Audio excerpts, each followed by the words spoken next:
નમસ્કાર મિત્રો, હું રજનીકાંત રાવલ આપની સમક્ષ રજૂ કરું છું ગરવી ગુજરાત લંડનમાં પ્રસિદ્ધ રવિ અરોડા લિખિત વાર્તા ત્રિભેટે ઉભેલી લાગણી. સૌજન્ય હર્ષવદન ત્રિવેદી, જ્યોતિ ગુપ્તા. ભાવાનુવાદ રાજુલ કૌશિક, બોસ્ટન, USA. સંગીત ધનજીભાઈ ગઢિયા, મુરલી. વિડિયો સંકલન કૌશિક શાહ.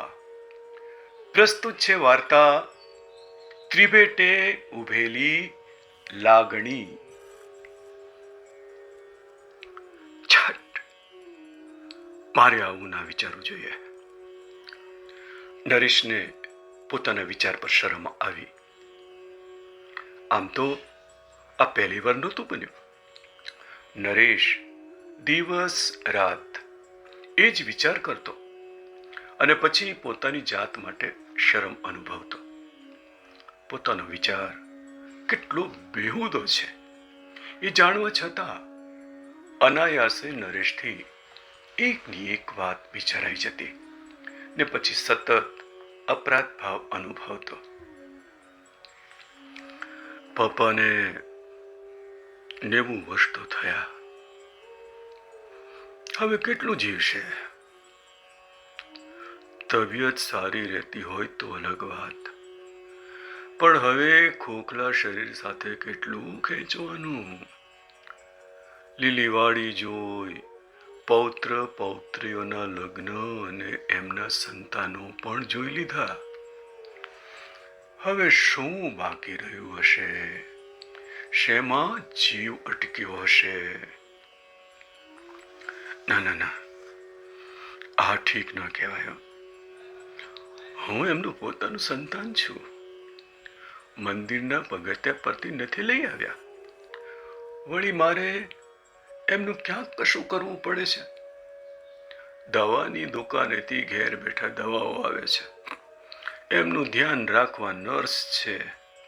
ખાલી સવાર સાંજ એમની ખબર પૂછવી પડે છે, એટલું જ ને.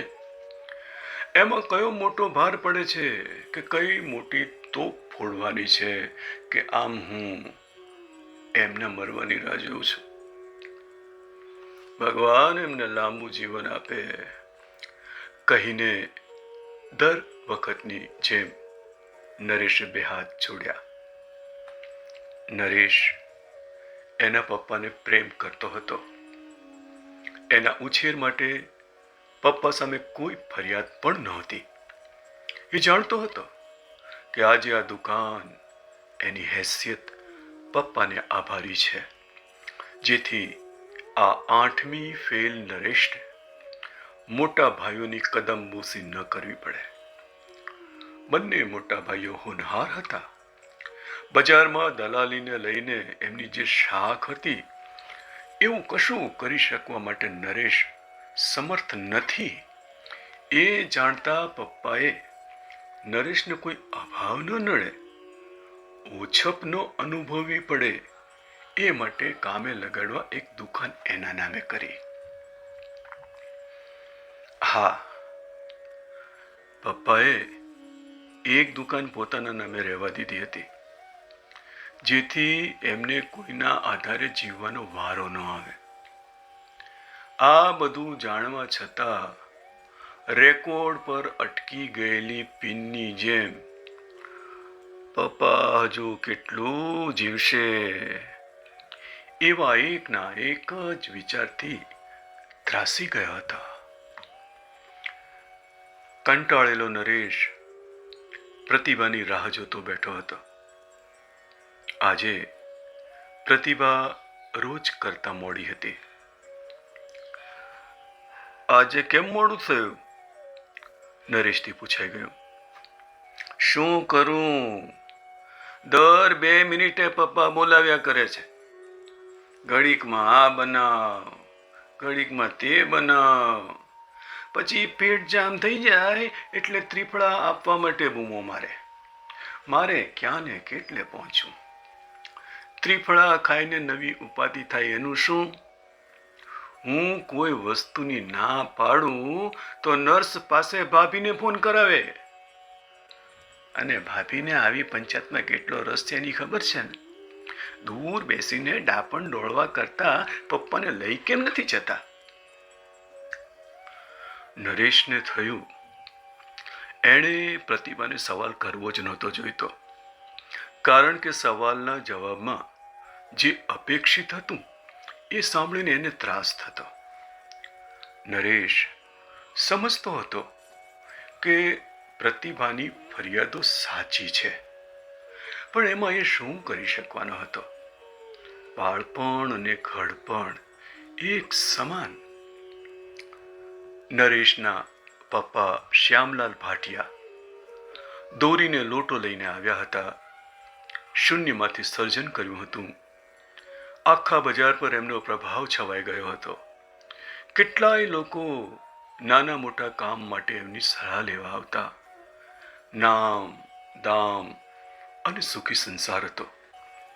મોટા ભાઈઓએ પણ પોતાની કમાણીમાંથી ઘર બનાવ્યા અને પોતે હતો ત્યાંનો ત્યાં જ. પપ્પા અને મોટા ભાઈઓ વિશે વિચારતા નરેશ કાયમ લઘુતા ગ્રંથિ અનુભવતો. એ આ સાહિલ કહેતો હતો, આ ઘર વેચીને ફ્લેટ લઈ લેવો જોઈએ. ક્યાં સુધી આવી સંકડાશ ભોગવવાની? તમારી ઉંમર થઈ, હવે તો કંઈક ઉકેલ આણો. હું કંઈક કહું છું તે સાંભળો છો? પ્રતિભાના સહેજ મોટા થયેલા અવાજથી નરેશની વિચાર તંદ્રાનો ભંગ થયો. પ્રતિભાની વાત સાચી હતી, પણ પપ્પા છે ત્યાં સુધી એ શક્ય નથી બનવાનું એ જાણતો હતો. શું કરું? તું કહેતો પપ્પાને ઝેર આપી દઉં?